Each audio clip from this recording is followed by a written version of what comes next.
Cardi B condemns disgusting. Sentence in Karmelo Anthony case as Texas stabbing trial ignites racial tensions. In a high-profile murder case that has divided opinions across the United States, rapper Cardi B publicly criticized the conviction and sentencing of 19-year-old Karmelo Anthony, calling it disgusting and an attempt by prosecutors to make an example of the young black defendant. Anthony was sentenced to 35 years in prison after being found guilty of fatally stabbing 17-year-old Austin Metcalf during a track meet in Frisco, Texas. The incident occurred in April 2025 at a Frisco School District track meet. Anthony, a student at Centennial High School, sought shelter under a tent belonging to Memorial High School where Metcalf was a student when rain began to fall. According to witness accounts and police reports, Metcalf told Anthony to leave the tent. Anthony reportedly responded, "Touch me and see what happens." Metcalf then grabbed him to remove him, at which point Anthony pulled out a folding knife and stabbed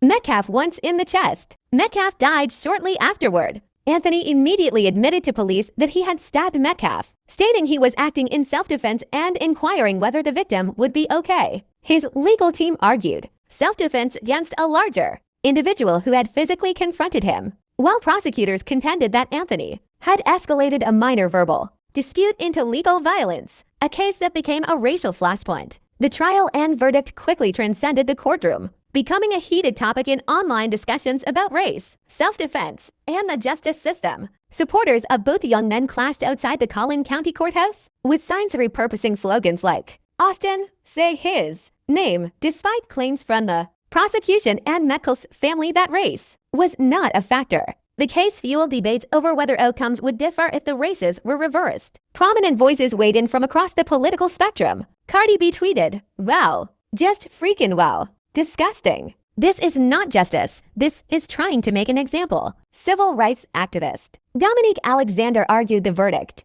illustrated that Black lives do not matter in Collin County. Right-wing commentator Jake Lang reportedly shouted outside the courthouse that Anthony should be lynched. Sports columnist Jason Whitlock described the violence as senseless. The case has drawn comparisons to the Kyle Rittenhouse trial, in which a white 17-year-old was acquitted on self-defense grounds after a fatal shooting during 2020 unrest. Supporters of Anthony highlighted perceived inconsistencies in public and legal reactions, while critics emphasized key factual differences between the cases. Rittenhouse himself rejected the comparison. Anthony was tried as an adult under Texas law,